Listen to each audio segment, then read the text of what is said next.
एक अधूरी क्लास हमेशा अधूरी जानकारी देती है, इसलिए क्लास को अंत तक देखें। सभी को नमस्कार, मैं Hemlata Verma HC² Hemlata coaching classes में आप सभी का स्वागत करती हूँ। और आज का हमारा टॉपिक है सोप्स, डिटर्जेंट एंड मिशेल, यानी कि साबुन, अपमार्जक और मिशेल हम आज पढ़ेंगे। तो सबसे पहले हम बात करते हैं साबुन की, कि ये जो साबुन होते हैं वह क्या होते हैं। तो लास्ट क्लास में आपको याद होगा कि हमने सोपिफिकेशन करना सिखाया था, तो आज हम उसी सोप को डिटेल में डिस्कस करेंगे। तो सबसे पहले ये देख लेते हैं कि सोप्स होते क्या हैं। Soaps are generally sodium and potassium salts. ये क्या है? ये सॉल्ट्स हैं सोडियम और पोटेशियम के बने हुए ऑफ कार्बोक्सिलिक एसिड। और वह किसके बने हुए हैं? वह कार्बोक्सिलिक एसिड उनमें लगा हुआ है विद लॉन्ग कार्बन चेन। किसमें? कार्बन की एक लंबी चेन के साथ में कार्बोक्सिलिक एसिड लगा हुआ है। किसके साथ में? सोडियम और पोटेशियम के सॉल्ट में। It is effective in soft water. और जो साबुन होते हैं वह कैसे होते हैं? सॉफ्ट वाटर में अच्छे से काम करते हैं। सॉफ्ट वाटर क्या होता है? जैसे आप जानते हैं हमारा टैप वाटर, वह कैसा होता है? वह सॉफ्ट वाटर होता है और ये उसमें ठीक तरह से काम करते हैं। हिंदी में देखते हैं। साबुन सामान्यतः लंबी कार्बन श्रृंखला वाले कार्बोक्सिलिक अम्लों के, यानी कि ये साबुन क्या है? लंबी कार्बन श्रृंखला, यानी कि उसके अंदर बहुत सारे कार्बन लगे हुए हैं। कार्बोक्सिलिक अम्लों के साथ के सोडियम एवं पोटेशियम लवण होते हैं, यानी कि सोडियम और पोटेशियम के बने हुए ऐसे लवण जिसमें कार्बोक्सिलिक अम्ल हैं और उसके साथ साथ कार्बन की लंबी चेन बनी हुई होती है। हम उन्हें क्या कहते हैं? हम उन्हें साबुन कहते हैं। यह मृदु जल में प्रभावी होते हैं। मृदु जल यानी कि मीठा जल, और मीठे जल का मतलब क्या है? जिसमें जो नल से पानी आता है। क्या सोप का जो जनरल फॉर्मूला होता है वह होता है RCOONA या फिर RCOOK, यानी कि R क्या है? कि ये कार्बन की एक लंबी चेन है, यानी कि लॉन्ग चेन ऑफ कार्बन है।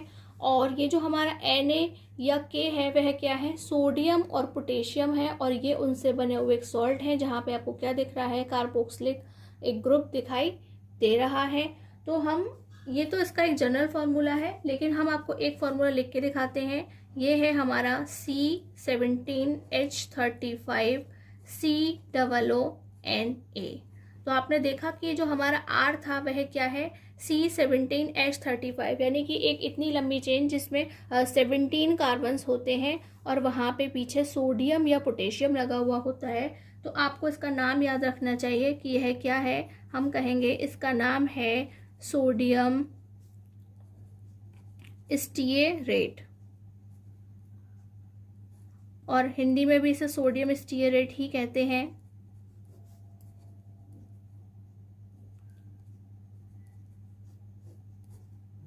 ये जो है हमारा सोडियम स्टीयरेट वह एक सोप है, और उसका फॉर्मूला क्या होता है वहां पे से लिख करके दिखाएंगे। आज का हमारा नेक्स्ट टॉपिक है डिटर्जेंट्स, यानी कि अपमार्जक। हिंदी में हम डिटर्जेंट को अपमार्जक कहते हैं। Detergents are generally sodium salt of sulphonic acids.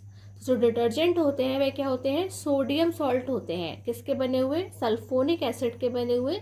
जबकि जो हमारे सोप होते थे वह भी क्या होते थे? सोडियम और पोटेशियम वाले सॉल्ट होते थे, लेकिन वहां पे कार्बोक्सिलिक एसिड होता था। कौन सा एसिड? कार्बोक्सिलिक एसिड होता था। और अमोनियम सॉल्ट, या फिर वह क्या है? अमोनियम के बने हुए सॉल्ट हैं with chlorides and bromide ions. और वहाँ पे क्या लगा हुआ है कि जैसे पहले सोडियम अटैच था हमारा सल्फोनिक एसिड से, उसकी बजाय वहाँ पे क्या है? अमोनियम है। किसके साथ में? क्लोरीन या ब्रोमीन के साथ में क्या बना रहे हैं? क्लोराइड और ब्रोमाइड आयन बना रहे हैं। दोनों ही क्या है? ये भी और ये भी, दोनों ही डिटर्जेंट कहलाते हैं। They remain effective in hard water. और ये कैसे होते हैं? हार्ड वाटर में भी बहुत अच्छे से काम करते हैं, यानी कि सॉफ्ट वाटर में तो करते ही हैं, उसके साथ साथ हार्ड वाटर में भी काम करते हैं। तो ये जो हमारा सॉफ्ट वाटर होता है वह कैसा होता है कि जब हम उसके साथ में कोई डिटर्जेंट या हमारा जो सोप है उसके साथ में जब हम कपड़े धोते हैं, तो आप देखेंगे कि जो सॉफ्ट वाटर होगा उसके साथ में उसमें काफ़ी ज़्यादा झाग बनते हैं। ठीक है। और जब हम किसी हार्ड वाटर के साथ में काम करते हैं तो क्या होगा कि वह सोप के साथ तो काम नहीं करता है ठीक से। ठीक है, वहाँ पे उसमें झाग नहीं बनेंगे, लेकिन जो हमारा हार्ड वाटर है वह डिटर्जेंट के साथ में झाग बनाता है। Detergents are usually used to make shampoos. तो इसका इस्तेमाल कहाँ किया जाता है? ज़्यादातर शैम्पू बनाने में किया जाता है। And products for cleaning clothes. और इसके अलावा जो भी ऐसे प्रोडक्ट होते हैं जिनसे हम कपड़ों की सफाई करते हैं, उन्हें बनाने में इसका इस्तेमाल किया जाता है। मार्जक सामान्यतः लंबी कार्बन श्रृंखला वाले सल्फोनिक अम्ल के सोडियम लवण, क्या है कि यहाँ पे भी क्या है, लॉन्ग चेन ऑफ कार्बन है और वह क्या है, सोडियम सॉल्ट है। ऐसे सोडियम सॉल्ट जिसमें लंबी कार्बन श्रृंखला है और उसके साथ साथ सल्फोनिक अम्ल लगा हुआ है। क्या लगा हुआ है? सल्फोनिक अम्ल लगा हुआ है। जबकि जो हमारे साबुन थे वह कैसे थे? लंबी कार्बन श्रृंखला वाले सोडियम लवण ही थे या पोटेशियम लवण ही थे, लेकिन वहां पे कार्बोक्सिलिक अम्ल लगा हुआ था। क्या लगा हुआ था? कार्बोक्सिलिक अम्ल लगा हुआ था। सल्फोनिक अम्ल सल्फर से बने हुए हैं और कार्बोक्सिलिक अम्ल कार्बन से बने हुए होते हैं। वे कठोर जल में भी प्रभावी बने रहते हैं, यानी कि ये जो है कठोर जल में भी, यानी कि हार्ड वाटर में भी काम करते हैं। तो आपको अच्छे से पता है, अभी अभी हमने बताया था कि कठोर जल कैसा होता है कि जिसमें साबुन के साथ में आसानी से झाग नहीं बनते हैं, लेकिन जो हमारे अपमार्जक यानी कि जो डिटर्जेंट हैं जिनका हम कपड़े धोने में इस्तेमाल करते हैं, उनके साथ झाग बन जाते हैं। आमतौर पर अपमार्जकों का उपयोग शैम्पू एवं कपड़े धोने के उत्पाद बनाने में किया जाता है। तो ये जो हमारे डिटर्जेंट हैं वह शैम्पू बनाते हैं। क्या बनाते हैं? शैम्पू बनाते हैं। और इसके साथ साथ कपड़े धोने के उत्पाद, यानी कि और भी जो नए नए प्रोडक्ट्स आते हैं कपड़े धोने के लिए इस्तेमाल किए जाते हैं, वह सभी किससे बनाए जाते हैं? अपमार्जक से, यानी कि डिटर्जेंट से बनाए जाते हैं। अब हमारा नेक्स्ट टॉपिक क्या है? क्लेंजिंग एक्शन ऑफ सोप, जिसे किस नाम से जानते हैं हम? मिशेल के नाम से जानते हैं। और हिंदी में कहते हैं साबुन की स्वच्छीकारक क्रिया।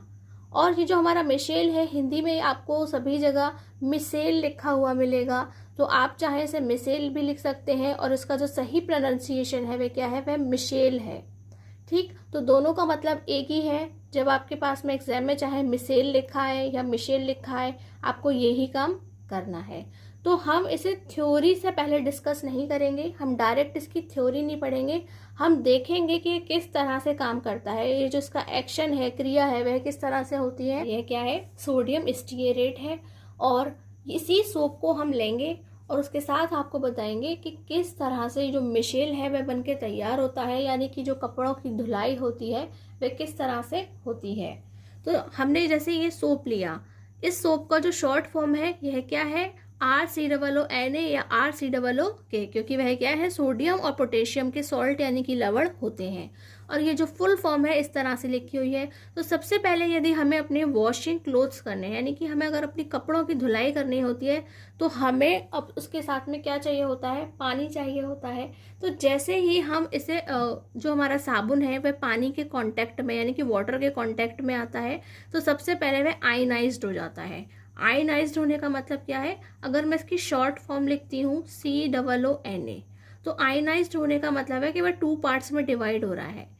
ये माइनस और प्लस के चार्ज में डिवाइड हो रहा है, जिसे बोलते हैं आयनाइज्ड होना। हिंदी में कहते हैं आयनित होना। तो इसका मतलब क्या है कि पानी में जाते ही साबुन जो है वह किसमें? हमारे कैटायन और एनायन में टूट जाता है। क्या होता है? कैटायन और एनायन में टूट जाता है। हिंदी में कहेंगे धनायन और ऋणायन में बट जाता है। ये दोनों की हेल्प से ही क्या होगी? कपड़ों की धुलाई होती है। और अगर हम इसकी फुल फॉर्म ले लेते हैं, चलिए हम सारा काम आपको फुल फॉर्म से करके बताएंगे, हमने इसे शॉर्ट में तोड़कर आपको बता दिया है। तो ये है हमारा C17H35 COONA। ठीक, तो जैसे ही आयनाइज्ड होंगे तो क्या होगा? Na पे प्लस का चार्ज आ जाएगा और ये हमारा C17H35 OHCOO है, उस पर माइनस का चार्ज आ जाएगा। किसका आ जाएगा? माइनस का चार्ज आ जाता है। ये जो है वह कुछ इस तरीके से कार्बन अटैच्ड है। क्या है? ये सब जगह कार्बन कार्बन कार्बन कार्बन लगे हुए हैं और इस तरह से हम ये बहुत सारे कार्बन लगा रहे हैं। और उसके बाद में क्या हो रहा है कि यहाँ पर जो है COO इस तरीके से लगा हुआ होता है। ये हमारे कार्बन की लंबी चेन है और जो हमारा C है वह इस तरीके से लिखा हुआ होता है। और जो Na है वह अलग हो जाता है, उसका अलग काम है, लेकिन वह मिशेल के साथ ही आता है। तो ये है हमारी C17H35 की एक लंबी कार्बन की चेन, यानी कि एक बड़ी सी कार्बन की श्रृंखला है। और ये हमारा क्या है, COO है, जिसपे -4 साथ में लिखा हुआ होता है। तो इसका क्या काम है, अगर आप इसकी जो हमारा स्ट्रक्चर है, आप इसका स्ट्रक्चर देखते हैं, संरचना देखते हैं, तो ये आपको लगेगा कि ये क्या है, एक पूंछ की जैसा है, और ये किसके जैसा है, एक सिर के जैसा है। तो इसे हेड भी कहा जाता है। क्या कहा जाता है, हेड कहा जाता है। और इसे क्या कह दिया जाता है, टेल भी कह दिया जाता है। लेकिन मैं आपको ये हेड और टेल कह करके बिल्कुल नहीं सिखा रही हूँ, मैं इनके नामों से ही आपको इसे पढ़ना सिखाऊंगी। तो जैसे ही ये टूट जाता है तो पानी में जाने के बाद भी ये इसके क्या होते हैं, 2 पार्ट्स में डिवाइड हो रहा है। कि पहले तो ये इस तरह से आयनाइज्ड हो रहा है, यानी कि प्लस और माइनस के चार्ज में चेंज हो रहा है। और उसके बाद ये जो हमारा एनायन है, क्या है, एनायन है, यानी कि ऋणायन का पूरा हिस्सा है, वह भी अपने आप में 2 पार्ट्स में डिवाइड होता है। किस तरीके से, एक तो हमारी ये चेन है और दूसरा ये हमारा क्या है, COO है। तो ये जो हमारा C17H35 है, यानी कि आपको पता है ये कार्बन और हाइड्रोजन से मिलकर बना है, इसलिए इसे क्या कह दिया जाता है, इसे हाइड्रोकार्बन भी कहा जाता है। क्या कहा जाता है, इसे हाइड्रोकार्बन भी कहा जाता है। और इसके नाम क्या है, अब इनके अपने अपने काम है वाटर के अंदर। वह किस तरह से है कि ये जो हिस्सा है वह क्या है, उसे हम हाइड्रोफिलिक कहते हैं। क्या कहते हैं, हम उसे हाइड्रोफिलिक कहते हैं। हाइड्रोफिलिक का मतलब क्या है, जो वाटर से प्यार करता है। यानी कि हाइड्रोफिलिक क्या है, हाइड्रो मतलब पानी, और फिलिक यानी कि फिलिक का मीन्स क्या होता है, लव, यानी कि जो पानी से प्यार करता है उसे क्या कहा जाता है, हाइड्रोफिलिक कहा जाता है। हिंदी में अगर कहेंगे तो हम क्या कहेंगे, जल स्नेही। क्या कहेंगे, जल स्नेही उसे कहेंगे। और ये क्या है, उसके बिल्कुल विपरीत है, यानी कि इन दोनों की ही प्रॉपर्टी, ये है तो एक ही पोर्शन, लेकिन इनकी जो दोनों प्रॉपर्टीज हैं, दोनों एंड्स की, यानी कि एक एंड ये है और एक एंड ये है, इन दोनों की ही प्रॉपर्टीज एक दूसरे से बिल्कुल अलग अलग है, अपोजिट है। अगर ये क्या है, हाइड्रोफिलिक है, यानी कि जल स्नेही है, पानी से प्यार करता है, तो ये उसका उल्टा है, ये पानी से दूर रहता है। तो जो पानी से दूर रहे उसे क्या कहते हैं, हाइड्रोफोबिया। आपने सुना होगा कि फोबिया क्या होता है, कि हमें किसी चीज़ से डर होता है तो हम क्या कहते हैं, हमें हाइड्रोफोबिया है। तो इसे क्या है, पानी से डर है, इसलिए इसे क्या कहते हैं, हाइड्रोफोबिक कहा जाता है। और जिसे पानी से डर हो उसे क्या कहते हैं, जल विरोधी। क्या कहेंगे, जल विरोधी कहते हैं। और इसके अलावा इसके बहुत सारे नाम हैं, जैसे कि आपने देखा कि इसका नाम जल स्नेही है, तो इसे और क्या कहा जाता है, इसे जल रागी कहा जाता है। क्या कहते हैं, जल रागी कहा जाता है। तो आप समझ सकते हैं कि जब हमें कोई अच्छा लगता है तो हम सिर्फ उसी की उसकी बात करते हैं, तो लोग क्या कहते हैं कि ये तो बस उसी का राग गा रहा है, इसीलिए ये क्या है, ये जल रागी है, ये सिर्फ जल ही जल की बात करता है। और इसी का अगर हम अपोजिट बनाएं तो इसका नया नाम क्या बन जाता है, तो आप कहेंगे इसका नाम क्या है, जल विरागी। क्या है, जल विरागी।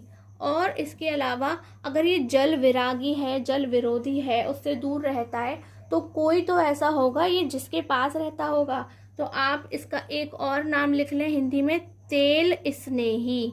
क्या लिखेंगे, तेल स्नेही लिखेंगे। इसका मतलब क्या है, इसे किससे प्यार है, इसे ऑयल से प्यार है। किससे प्यार है, ऑयल से प्यार है, या ऑयल से बनी जितनी भी चीज़ें होती हैं उनसे प्यार है।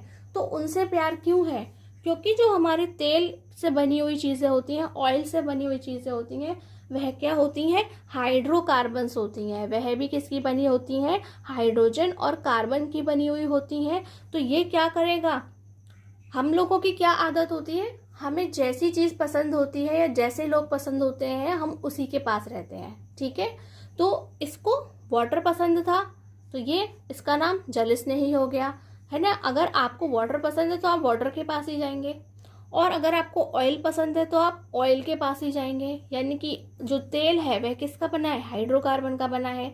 ये चेन किसकी बनी हुई है, हाइड्रोकार्बन की बनी हुई है। तो हम जैसे होते हैं वैसी संगति में रहना पसंद करते हैं। हाइड्रोफिलिक है तो ये जल स्नेही है, और ये क्या है, हाइड्रोफोबिक है, यानी कि ये तेल स्नेही है। हाइड्रोफोबिक का मतलब है जल से तो डर लगता है लेकिन किसी से तो प्यार है इसे भी, तो इसे तेल से प्यार है। तेल का मतलब ऑयल से प्यार है। चलिए देख लेते हैं कि इसको तेल के अलावा किसी और से भी प्यार है कि नहीं, किसको किससे प्यार है। तो हमने सबसे पहले लिख दिया कि इसे ऑयल से प्यार है, यानी कि तेल से प्यार है। इसे डस्ट से प्यार है, डस्ट यानी कि धूल से प्यार है। इसे डर्ट से प्यार है, यानी कि गंदगी से प्यार है। और इसे किससे प्यार है, ग्रीस से प्यार है। किससे, यानी कि कपड़ों पे जितने तरह के दाग हो सकते हैं इसे उन सब से प्यार है। और ये हमारा हाइड्रोफिलिक है, इसे से केवल जल से प्यार है। किससे प्यार है, इसे केवल वाटर से प्यार है। अब हम क्या करेंगे, जब हम इसे पढ़ेंगे, जब हम इसे थ्योरी में डिस्कस कर रहे होंगे तो हम इन्हें जिनसे प्यार है उनका नाम हिंदी में लेंगे, ठीक है। यानी कि हिंदी में हम इन्हें जल स्नेही और तेल स्नेही कहकर बात करेंगे, क्योंकि ये ही सबसे अच्छा पॉइंट है इसे अच्छे से याद रखने का। और जब हम इंग्लिश में पढ़ेंगे तो हम इसे हाइड्रोफिलिक या हाइड्रोफोबिक के नाम से पढ़ेंगे। चलिए मान लेते हैं ये हमारे कपड़ों पे लगी हुई गंदगी है। गंदगी यानी कि मैल है, धूल मिट्टी चिकनाई ऑयल ग्रीस कुछ भी है। एनायन होते हैं, क्या होते हैं, ऋणायन होते हैं। तो हम आपको उसका एक स्ट्रक्चर बना के दिखाते हैं, जैसे हम अभी आपको समझा रहे थे। ये कुछ इस तरीके से, इस तरीके से। तो वहाँ पर क्या होंगे, जो हमारा साबुन होगा उसके अंदर क्या होंगे, बहुत सारे मॉलिक्यूल होंगे। क्या होंगे, बहुत सारे मॉलिक्यूल होंगे। तो वे सारे मॉलिक्यूल किस तरीके से सेट हो रहे हैं, जैसे हमने आपको बताया था कि जो हमारे हाइड्रोकार्बन्स होते हैं, यानी कि कार्बन की जो लंबी चेन होती है वह किससे प्यार करती है, वह गंदगी से प्यार करती है। किससे प्यार करती है, वह तो गंदगी से प्यार करती है। तो गंदगी से प्यार करने की वजह से वह क्या करती है, वह उसके पास चली जाती है। क्या करती है, उसके पास चली जाती है। और जो हमारा ये वाला पोर्शन है, कौन सा पोर्शन है, COO माइनस वाला पार्ट, कौन सा पार्ट, COO माइनस वाला जो ये पार्ट है वह क्या है, इसे वाटर पसंद है, यानी कि ये वाटर के अंदर, वाटर के पास रहती है। और जो हमारा गंदगी वाला हिस्सा है, यानी कि ये जो हमारा गंदगी वाला है, जहाँ जहाँ पर भी कपड़ों के अंदर, क्योंकि जब आप कपड़े धोते हैं तो एक ही कपड़े में बहुत सारी गंदगी लगी होती है, जगह जगह से गंदे होते हैं। और जब हम कपड़े धोते हैं तो क्या होते हैं, बहुत सारे कपड़े होते हैं। तो जितनी भी जगह पे गंदगी होगी वहाँ पर जो हमारे मॉलिक्यूल्स होंगे, ठीक है, जो जितने भी मॉलिक्यूल्स यानी कि जितने भी अणु साबुन के बन रहे होंगे वह इस तरह से इकट्ठे होंगे कि जितना भी हाइड्रोकार्बन का हिस्सा होगा, यानी कि जितने भी ये जो हमारा एंड है वह क्या है, हाइड्रोफोबिक एंड है, वह गंदगी से जाकर के चिपक जाता है। क्या करता है, उसमें जाकर के धंस जाता है, उससे चिपक जाता है। क्यों, क्योंकि वो उसी से प्यार करता है तो जल्दी से जाके उसके पास पहुंच जाता है।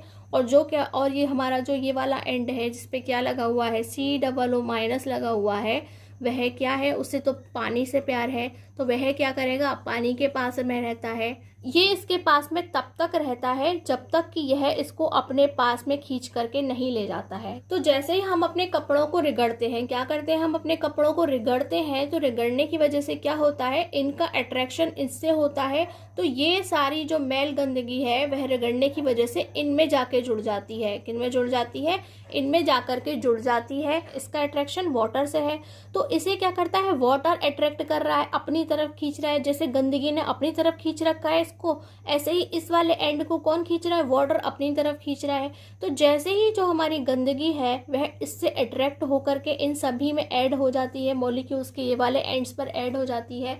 तो यह जो वाटर है, ये जो हमारा दूसरा वाला एंड है जिसे हम हाइड्रोफिलिक कहते हैं या जलिस नहीं कहते हैं, ये एकदम से खिंच जाता है। जैसे ये खिंचता है तो उसके साथ ये जो हमारी गंदगी थी इस वाले एंड पे लगी हुई, ये भी खिंच जाती है और वाटर में जाकर के मिक्स हो जाती है। तो आपने देखा होगा ना कि जब हम कपड़े धोते हैं तो कपड़ों में जो भी लगी हुई गंदगी है, जब हम उसे साफ कर लेते हैं और पानी में देखते हैं तो हमारा क्या होता है, हमारा पानी गंदा हो चुका होता है। यानी कि हमारा सारा मैल किस में आ गया था, पानी में आ गया था। तो वह पानी में कैसे आया, कि पहले तो गंदगी आकर के इस वाले एंड पर जुड़ जाती है, जिसे हम हाइड्रोफोबिक कहते हैं, यानी कि तेल स्नेही कहते हैं, क्योंकि इससे स्नेह करता है, उसके पास जाता है और अपने अपने अंदर मिला लेता है। लेकिन वहीं दूसरी ओर क्या हो रहा है कि यह क्या है, हाइड्रोफिलिक है, यानी कि जल स्नेही पोर्शन है। यह क्या करता है, वाटर इसको अपनी तरफ खींचता है।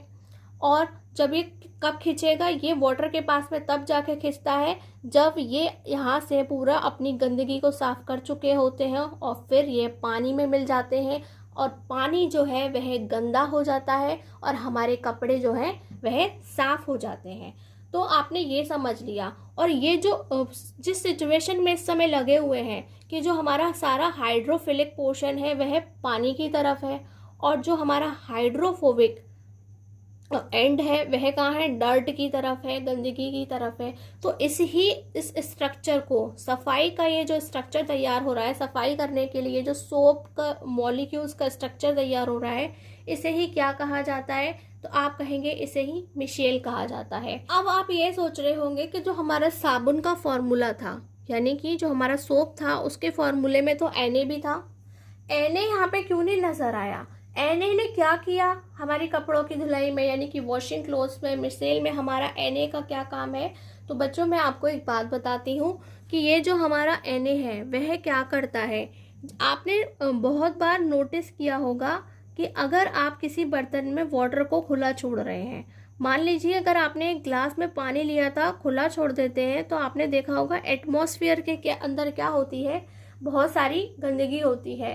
तो अगर अपना पानी खुला छोड़ देते हैं तो पानी गंदा हो जाता है। आपको कैसे पता चलता है कि पानी गंदा हो गया है, तो आपको दिखाई देगा कि ये जो उसका ऊपर का सरफेस है उसमें कुछ आपको अजीब अजीब सी चीज़ तैरती हुई, यानी कि जो गंदगी है उसके बहुत छोटे छोटे मॉलिक्यूल्स उसमें तैरते हुए नजर आते हैं। उससे आपको पता चलता है आपका पानी ये तो गंदा हो गया है, ये पीने लायक नहीं है। तो आपने देखा कि गंदगी तैर रही है, तो वह तैर कैसे रही है पानी के अंदर, इसका मतलब क्या है कि ये जो हमारा वाटर है उसके ऊपर क्या बनी हुई होती है, एक मेम्ब्रेन बनी हुई होती है।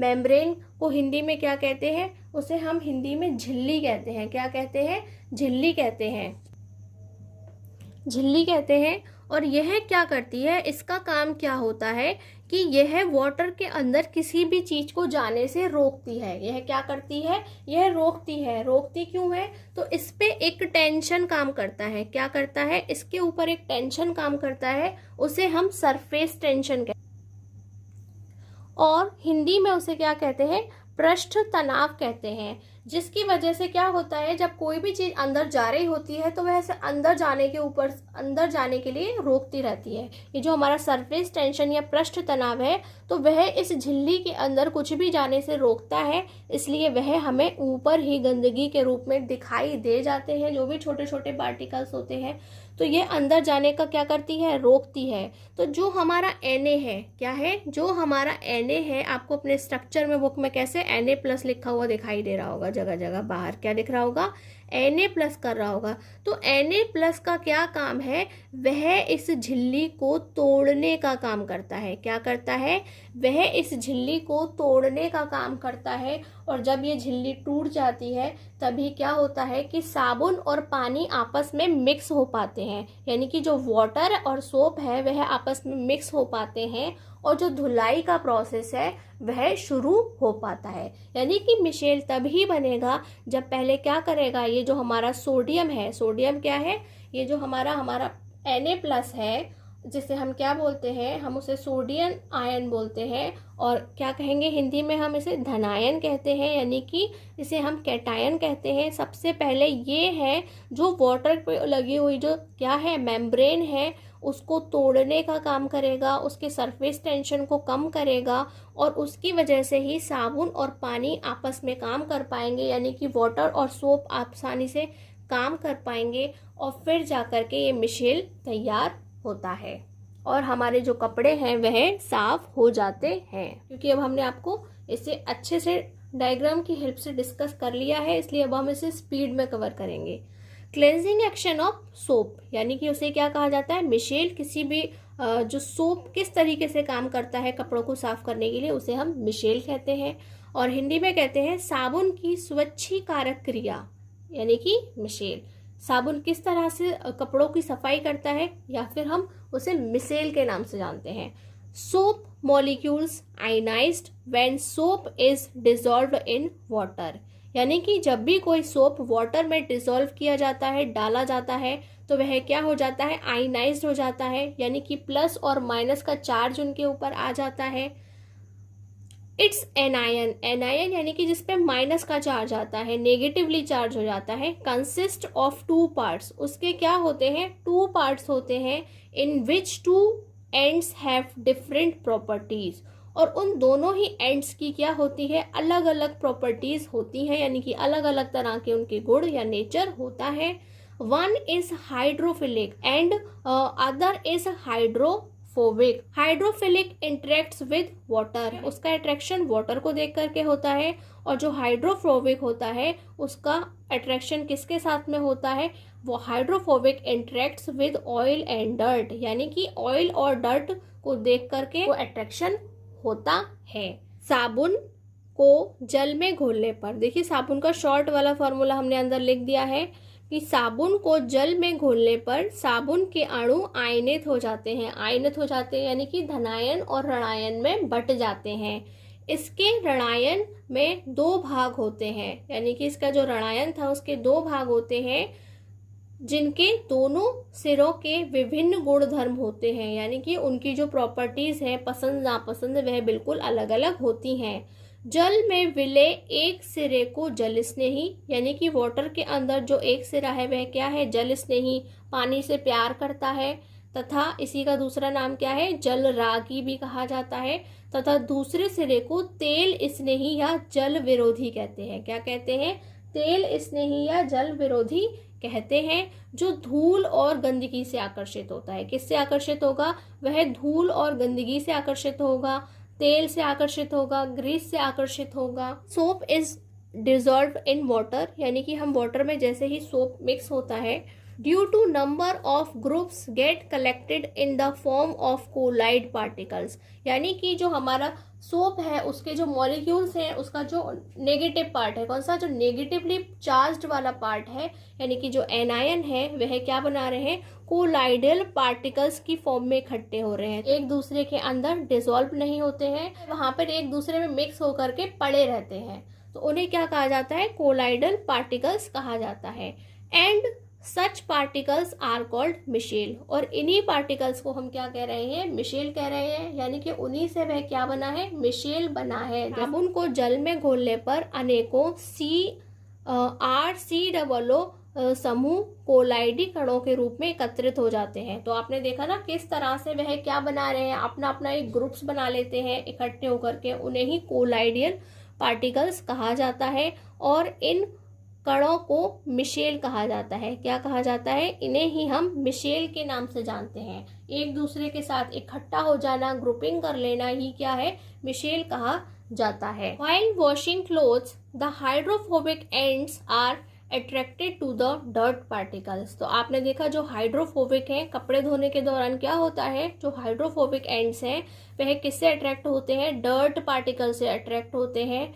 Due to which when the clothes are rubbed, और उसी वजह से क्या होता है, जब हम अपने कपड़ों को रिगड़ते हैं, क्या करते हैं, जो हम अपने कपड़ों को रिगड़ते हैं, the dirt comes out of the clothes and gets applied on the hydrophobic ends, यानी कि कपड़ों से वह निकल जाती है, जो हमारी धूल गंदगी है वह कपड़ों से निकल जाती है, और कहाँ जाके लग जाती है, अप्लाइड हो जाती है, वह हमारे हाइड्रोफोबिक एंड पर जाकर के लग जाती है। On the other hand due to the hydrophilic, ये हाइड्रोफिलिक लिखा हुआ है, आप इसे ठीक से लिख लीजिएगा, hydrophilic ends are attracted to the water, और जो हमारा हाइड्रोफिलिक एंड है वह उसका अट्रैक्शन किसके साथ होता है, वाटर के साथ में होता है। The molecules of soap mix with water, और उसकी वजह से जो सोप का पूरा मॉलिक्यूल है वह कहाँ चला जाता है, पानी के अंदर चला जाता है। एंड द डर्ट, डर्ट को दूसरी नाम से किस नाम से जानते हैं हम, scum, and the dirt dissolve in the water, ठीक है। तो ये जो हमारी गंदगी है वह सब पानी में घुल जाती है। And the clothes become clean, और जो हमारे कपड़े हैं वह साफ हो जाते हैं। कपड़ों की धुलाई के समय तेल स्नेही सिरे गंदगी के कणों की ओर आकर्षित होते हैं। जो तेल स्नेही है वे किससे आकर्षित हो रहे हैं? गंदगी से आकर्षित होते हैं, जिससे कपड़े रगड़ने पर गंदगी कपड़ों से निकलकर तेल स्नेही सिरों पर लग जाती है। यानी कि जैसे ही आपने कपड़ों को रगड़ा, रब किया, जहां पर भी गंदगी थी, वह क्या होता है? रगड़ने से हमारा कपड़ा साफ हो जाता है। तो वह साफ कैसे हो गया? कि जितनी भी गंदगी थी वह तेल स्नेही सिरों पर लग जाती है। वहीं दूसरी ओर जल स्नेही सिरे जल से आकर्षित होने के कारण साबुन के अणुओं को गंदगी सहित जल में मिला लेते हैं। यानी कि जैसे ही गंदगी किस में आ गई? तेल स्नेही सिरे पर आ गई, तो जो हमारा जल स्नेही सिरा है वह जल से आकर्षित होगा और पूरा गंदगी समेत उसे पानी में मिला लेता है, गंदगी सहित जल में मिला लेता है और गंदगी व मैल जल में विलीन हो जाते हैं, यानी कि उसमें घुल जाते हैं और हमारे कपड़े साफ हो जाते हैं। आज तक आप यही जानते थे कि हम कपड़े कैसे धोते हैं, लेकिन जो साबुन है वह किस तरह से कपड़े धोता है यह आपको आज पहली बार पता चला है। तो आज के इस टॉपिक के साथ हमारा चैप्टर कंप्लीट हो गया है और अब आप हमें बताएं कि आप कौन सा चैप्टर पढ़ना चाहते हैं, हम उसे पढ़ाएंगे। आज की यह क्लास आपको कैसी लगी हमें ज़रूर बताएं। यदि कोई टॉपिक समझ नहीं आया हो तो वह भी पूछें। यदि यह क्लास आपको अच्छी लगी तो प्लीज़ हमारे चैनल को सब्सक्राइब करें, बेल आइकन को प्रेस करें और क्लास पर लाइक कमेंट ज़रूर करें और स्टूडेंट्स एंड फ्रेंड्स के साथ इसे शेयर करें। आज की क्लास में बस इतना ही। नमस्कार, धन्यवाद।